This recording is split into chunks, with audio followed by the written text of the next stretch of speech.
Welcome to Monday Morning Coffee with Inside the Firm. Each week, our hosts will be interviewing local, regional, and national business leaders to give you an inside peek into how they lead their business to success in the ever-competitive business climate.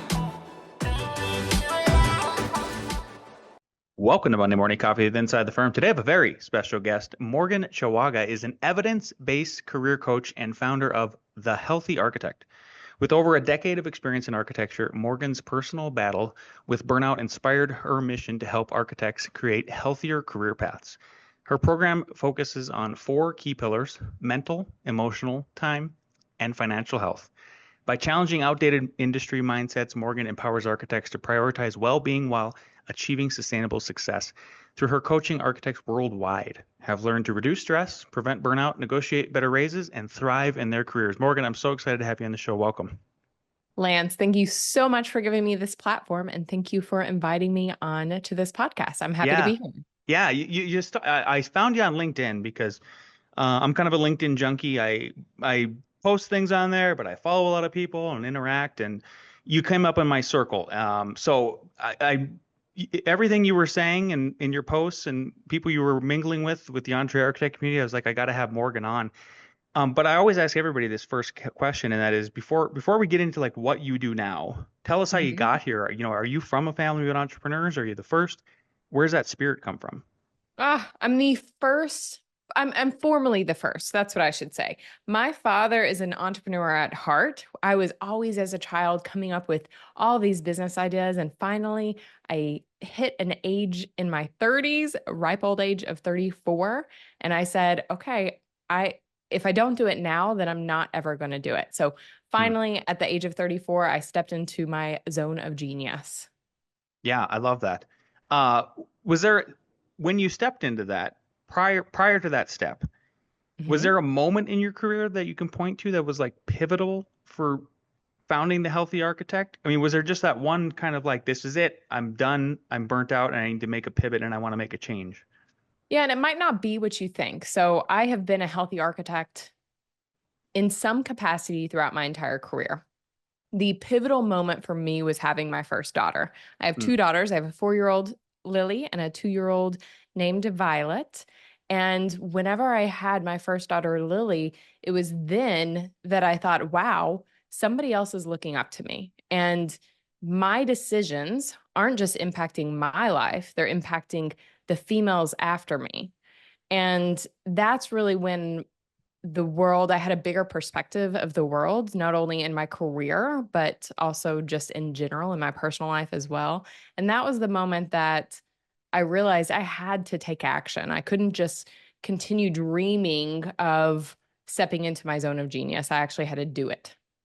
Yeah, I'm with you. I have 4 children, 2 biological, 2 stepchildren. And I remember that being one of the biggest. I was actually okay when we started our architecture from just being completely broke and not having the clientele that we wanted. We eventually are obtaining now, but it afforded me the ability, like I did not miss. I was a single dad too, and I did not miss a beat with the kids. I was there at every single field trip and all that kind of stuff, and you just never get those years back. So thank you for sharing that. The title of the Today Show that we were thinking it would be was, "Are Architects Still Working Too Much?" And a recent interaction I had, without naming names, is that with another architect, like, I'm convinced that I'm not, but others still are, and like maybe the majority. Do you think we're still in that mindset of like architects are expected to work 50, 60 hours a week? I know that I have several other firm owners that just are gleeful about it. They're like, yep, 50, 60 hours a week. That's what we do. And we're proud of it. Yeah. So this is a very interesting topic. Let me say this. Architects in my world, in my environment, are not working 50, 60 hours a week. Healthy architects are not working 50, 60 hours a week. There are a lot of architects out there that are healthy, and there are not, that don't think they have to work 50 to 60 hours a week.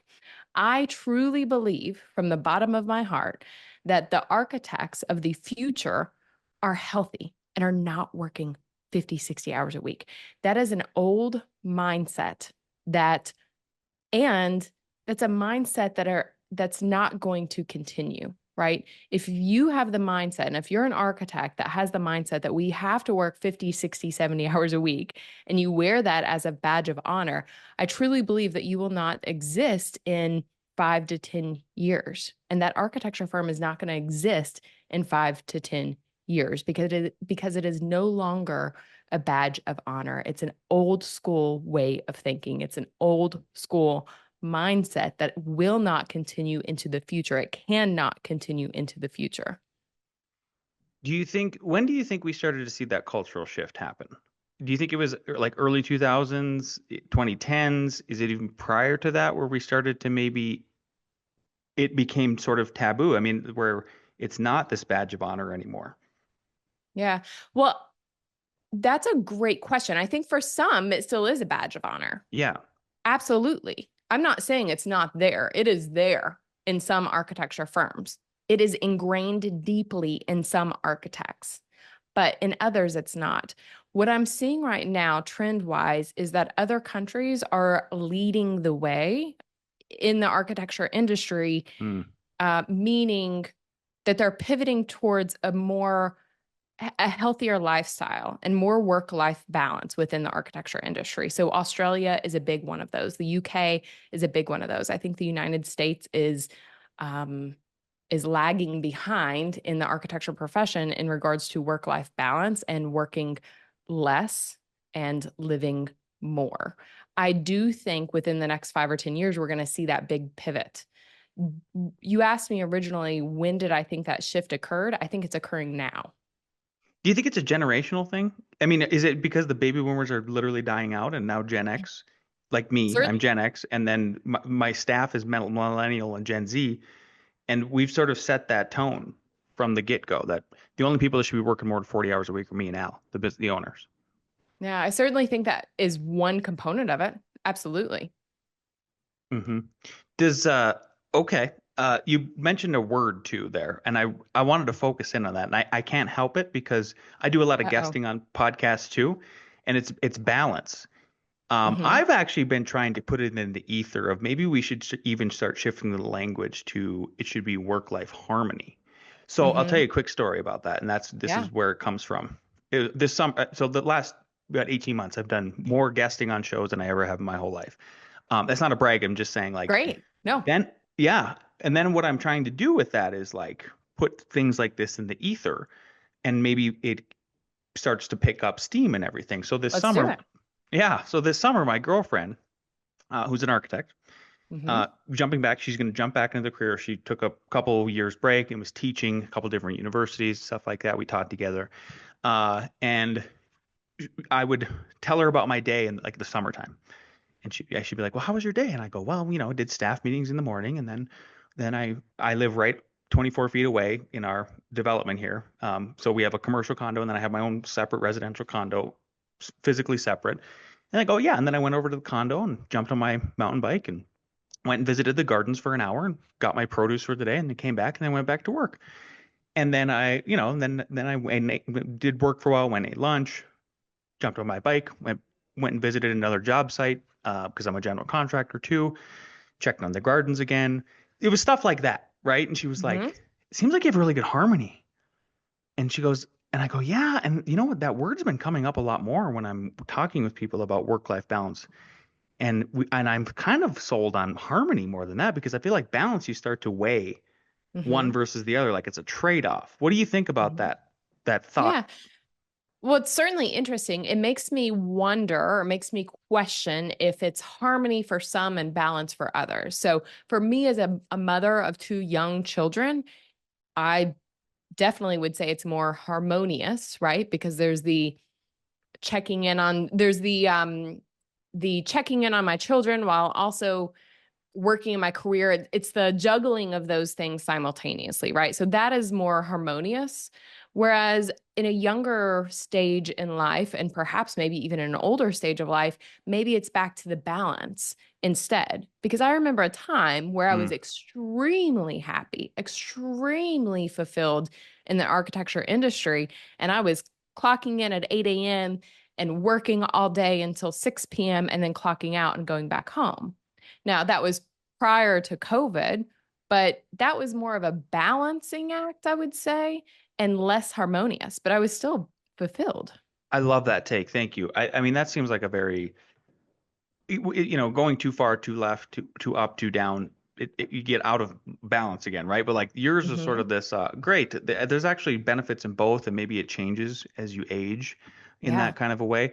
So back to kind of age again is, Hmm. and one of the questions I asked earlier about like this other architect who's, um, these other architects who are happy about this badge of honor, working 50, 60 hours a week.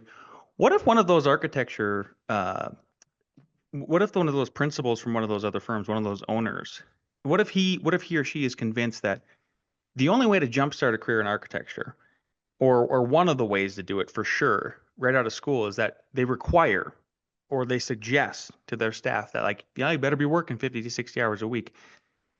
Is that a sign of poor training on their part? Like I'm wondering why other firm whether why are other professions able to do it within to do the training over the first 3 4 5 years 45 hours a week? Like, are architects just really bad at training? Like what would you tell that owner? Yeah, this is what I think is the problem there. And I think that this thought process, this mindset, this type of leadership is a detriment to the architecture industry. Hmm. And it's crucial to the future of the architecture industry that we must work smarter, not longer. We must stop placing value on how much time we work and rather the value that we bring to the table while we are working. I personally would not work for a firm or a leader that required 50 hours a week. I would not recommend that others work for a leader that requires 50 hours a week, even just coming out of school, unless they just truly loved it and they truly wanted to work that long, right? And then sure, work it by all means. If you are happy and loving your life and loving your career and loving everything about the world, then yeah, for sure, do it. But I do think it's a detriment to our industry overall. I don't think it's a requirement that we work 50 hours a week. And there's actually scientific based data that says working 50 hours a week reduces job satisfaction, reduces your physical health, increases errors and emissions, increases fatigue, has an impact on your cognitive function, et cetera, et cetera, et cetera. The list goes on and on. Yeah, the studies I have read, and these are very like these are studies that are started in like the 50s and 60s, and it kind of happened when women started entering the workforce. Is what I noticed is like that's the study of that started to trend with when women started to enter the workforce in bigger numbers. I don't know if it's, I'm not saying correlation is causation, but Hmm. it was like, oh, that was an interesting sort of like just noticing the proximity of it all. Yeah. Um, but the ones I mean, they were these studies were stating that like at hour 41, then the Hmm. errors and omissions start to go up. Hour Yeah. 42, it's like exponential as you get towards 50. And that's where I go back to. I wonder, I think it's poor management if you're can't figure out how to make it so your staff is only working 40 to 45. I actually think 40 to 45 is acceptable, and it still doesn't get too detrimental. And you don't hit that sort of danger zone, where we're talking about getting up towards the 50 mark, Hmm. and we start getting in trouble with errors and omissions, and then we start like to get in legal problems, right, with our drawings and stuff like that. Is a lack of training, like is it a lack of structured training that where you're like that's really what it takes is 50 to 60 hours a week to jumpstart your career as a out of school student? I really have trouble believing that as somebody who has multiple people who have become licensed underneath him, um, over I the also, past 15 years. so yes, I definitely think it's a lack of training. I think it's a lack of leadership. But the biggest thing is it's a lack of growth mindset. I fear that architects have their blinders on, right? And they look at such a granular detail of the architecture industry that they're not stepping back to look at the big picture. They're not stepping back to look at the master plan. They are so dang focused on that door detail that they can't see the bigger picture, right? And they aren't looking to outside industries. And I think that that's where that comes from. I believe that if architects were able to look at the master plan of the industry, of the architecture industry, and actually were open to have a growth mindset, they wouldn't think that we had to put in 50 to 60 hours a week in order to do X, Y, and Z. Are you framing growth mindset with contrast to like a scarcity mindset? Is that where that comes from? And More maybe to a stagnant mindset, oh, okay. I right? guess So go no, go ahead. ahead. No, They perceive architecture in a certain way, right? So they perceive architecture as it has always been this way. This is the way it always oh, has to be. Instead of literally the profession is shifting. And are you going to shift with it? Are you going to grow with it? And mm, that's why I think that architects with this type of mindset are going to be extinct within the next 5 to 10 years. yeah. Okay, that makes sense. Thank you for clarifying. That's what I was wondering because I was thinking, oh, is it? Because I guess here's one way I've noticed one thing about architects, and it is what's happening. One of the best things I like about the entre architect community with Mark LePage and everything that they're doing is like since I joined it, I think we've been there for like 10 years or something like that. It was just a breath of fresh air in terms of people being okay with talking about business and kind of Hmm. opening up what happens behind the doors. It really inspired, I mean, the title, I mean, our show's title, Inside the Firm. Like we bring you in the firm. And Yeah. and and sometimes my lawyers have said like you maybe say too much, right? But like I'm like other industries grow and evolve because Yeah. they are so open. I mean, you look at the software industry, right? Yeah. Where we have like people taking this title that we don't like software architect, and they make more money than us, and they're just crushing it. And they actually have like Google has like amazing work-life balance, right? They have like you can go in there and eat lunch, and it's just like amazing what the tech industry is doing. It's like, well, because they're open code. They're literally open code, open source. You can see the whole thing, and then they just grow Hmm. collectively together. So I thought you were coming from a scarcity standpoint of like, we know that there's a lot of people going to school and there's not as many jobs for architects as there are people graduating. It's been that way for a long, long time. And then we just have this scarcity thought process. So I wonder if those kind of go maybe hand in hand with that idea where it's like it's growth and evolution that are not going to happen unless we start moving in this kind of direction and get Yeah. healthier. Yeah, that's interesting. Maybe that's an interesting thought as well. Hmm. What if you were speaking to that graduate that is interviewing at firm A, B, and C, and A says, "Yep, we only work 40 hours a week, 40 to 50 hours a week, or 40 to 45 hours a week," and the other two firms say 50 to 60 hours a week. What would you say to the graduate who feels pressure from an employer where they're like, "Hey, best way to jumpstart your career is if you're, putting in 50 hours here." Like, what do you Yeah. tell that graduate?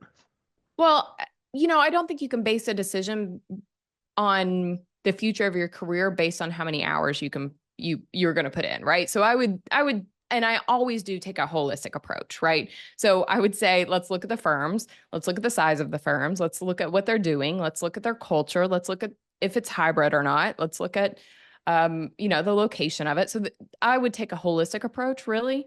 But I think what you're getting at is, how do you combat that?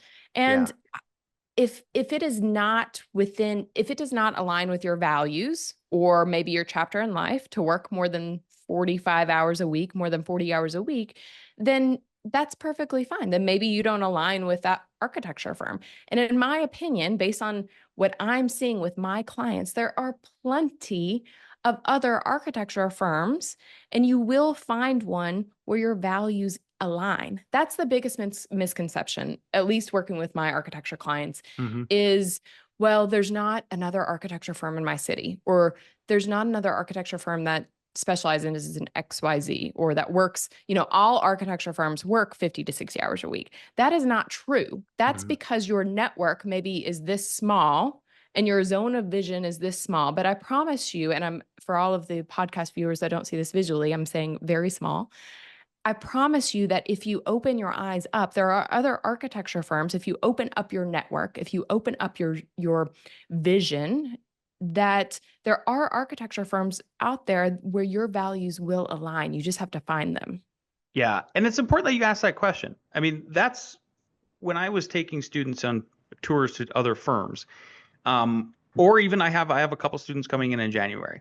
I'm gonna make sure, and then when I teach, one of the things I just try to re-emphasize to all of them is like, you need to ask that question. You need to ask about their values and if they align with you personally on that. Like, Mm-hmm. and we start talking about those things because I think I somehow this is getting missed in professional practice, and maybe they're just tired that day when it comes out in the professional practice course. I don't know, but for everybody listening now, because we have a lot of student listeners, I would just want to thank you for reiterating that, Morgan.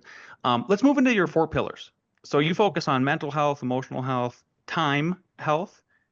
I'm really curious about that Yeah. phrase, and then financial health, and then how do you get them to work together to create a balanced career? Yeah. Well, that's a loaded question. Absolutely. But again, that's my holistic approach, right? So some of my clients, it's more important for them in that chapter of life to have financial health. Hmm. And maybe they're just coming to me as a career coach in the architecture industry to really hone in on financial health in that chapter of their life. And maybe their time health is secondary, for example.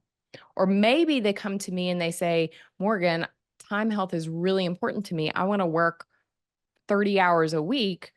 But financial health is also equally as important. I cannot make any less money than I already do. So, for instance, one of my recent clients, which I edited the podcast yesterday, that's going out with an interview with her, we actually negotiated a 38% increase in salary and a 32-hour work week, excuse me. So while her finances were increasing, her time was decreasing at the firm. Amazing. And this is not, let me preface, I want to say something here because Yeah. I feel as if maybe a lot of architects or design professionals, and maybe this is me reflecting, might think, well, that means that individual is not dedicated to architecture or not dedicated to the architecture industry or her projects X, Y, and Z. In actuality, she's a mother of a young child. Not all of my clients are mothers, but she's a mother of a young child. And in actuality, for her to be a great mother, a present mother, and an efficient mother, Hmm. and for her to be a great architect who makes her clients happy and produces amazing work. And when she gets to work, she's efficient and productive.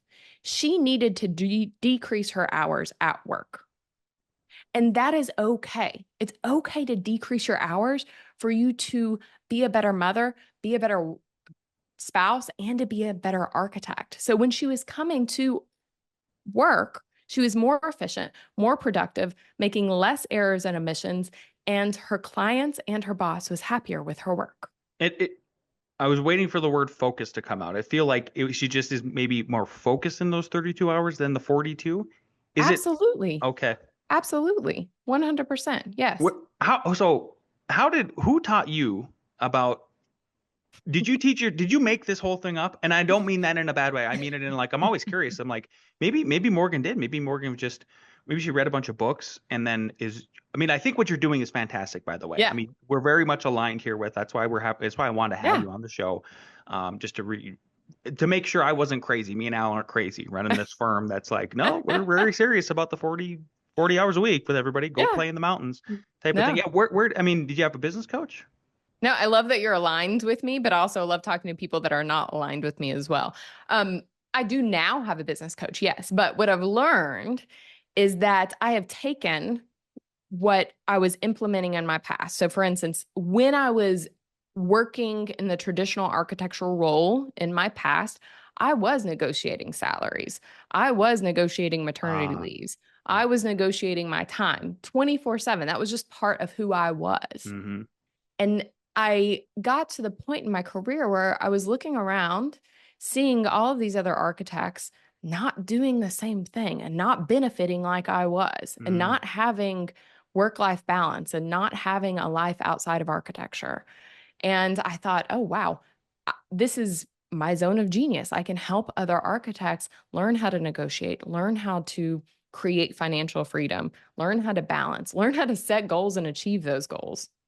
Yeah, I love it. Okay, beautiful. I mean, some of the best learning is from anecdotal, especially if you can sort of have a lens. Did like your husband or anybody else push you to just say like, I think you should do this, Morgan. Like you have a gift, like you said, this is your zone of genius, or was it just all you going out there on your own? Well, I certainly have a supportive husband, but I would say it was all me. He might think differently. He encouraged me. Let's say he did Yeah, encourage me to step out and to do it. Without his support and his encouragement, I probably wouldn't have done it. But I did. I stepped out and I said, this is what I'm going to do. And this is yeah, how I'm going to impact the architecture industry. And I think a lot of architects look at me and they're like, what? Like, why did you transition this way?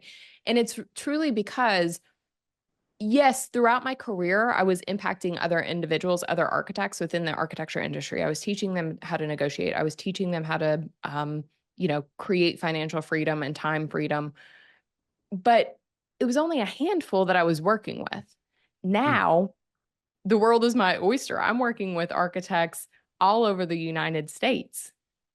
And I feel as if I'm creating a larger impact in the architecture industry than I ever could have working in a firm. yeah. I would agree, 100%. Absolutely, especially being on shows like this, Mark Show. I don't know if you've been in the business of architecture yet. If you haven't, you should. We should talk about it after this. I can maybe pull some strings over there. I just think everybody needs to hear this. The shift needs to happen. All that good stuff. Well, what is it like when you start working with an architect or an architecture firm? What's that process look like? Without giving us, the whole shebang, I'm just, what does it generally look like? A lot of questions, a lot of questions. I think the questions that I'm asking, so let's say I work with an individual architect that comes to me and maybe they say, Morgan, here are my goals.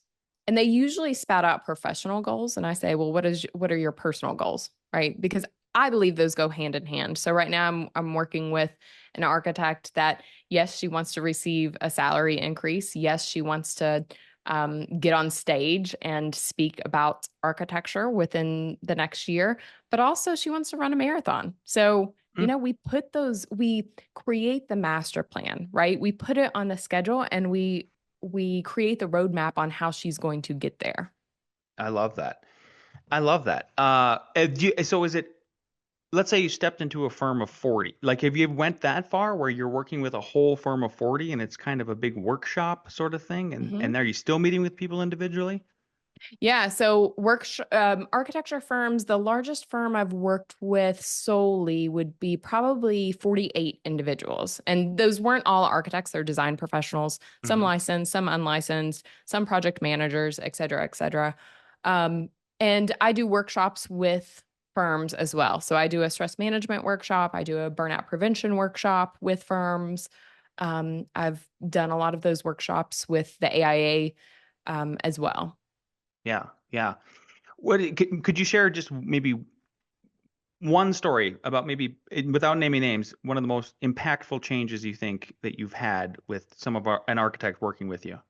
Yeah, absolutely. I mean, I might have touched upon this a bit, but the one that cuts deepest or really impacts me the most is the architect that I just edited her podcast last night. But Oh, the one that had the 38% salary increase and the reduced hours. And here's why.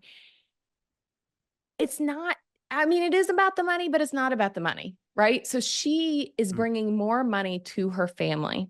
And that's amazing. That's great. That not only impacts her, it not only impacts the architecture industry, but that also impacts her son, her 2-year-old son. So on Fridays, which we negotiated her not working, right, in the architecture firm, she mm-hmm. gets to take her son, her 2-year-old son, to the zoo. And that Mm, is what warms my heart yeah, because not only is sh have I helped change her life and her husband's life, but I'm also impacting her son's life. And that's really what keeps me doing what I'm doing because I realize that, yes, I'm impacting the architecture industry and the architects within it, but also their families as well. Another thing that really digs deep with me and hits home with me is when individuals start working with me, they don't have the confidence. They have everything else, right? They have the degree, they have the potential, they've worked in the industry, they know how to be an architect, but what is lacking is their confidence and the steps that they need to take to convey that confidence.